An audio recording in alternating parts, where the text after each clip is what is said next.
আজকে বলবো কেতু গ্রহ যদি আমাদের বাচ্চাতে ডিস্টার্ব থাকে তাহলে আমি কিভাবে ঠিক করব।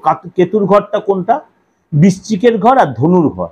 এগুলো সবই কিন্তু এগুলো ভাড়া ঘর, এটা এদের কোনো নিজস্ব ঘর নেই, কারণ এগুলো ছায়া গ্রহ। কেতু এখানে খুব ভালো ফল দেয়। কেতু যদি আপনার ভালো হয় তাহলে আপনার ইনটিউশন পাওয়ারটা কিন্তু যথেষ্ট বাড়বে।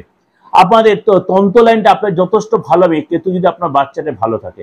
কেতু যদি খারাপ হয় আপনার কোনো কাজ সহজে সাকসেস হয়। কেতু যদি ভালো হয় আপনার রিসার্চ ভালো হবে, আপনার থিসিস ভালো হবে, আপনি পিএইচডি করতে এরকম আপনি গবেষণার কাজটা আপনার খুব ভালো হবে, বা যে কোনো লোকের সেবামূলক মানসিকতা আপনার খুব ভালো হবে।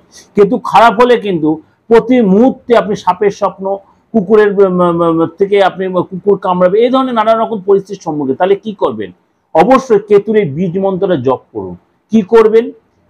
নম ঐং হ্রিং কেতবে নম, নম ঐং হ্রিং কেতবে নম, এই মন্ত্রটা 108 বার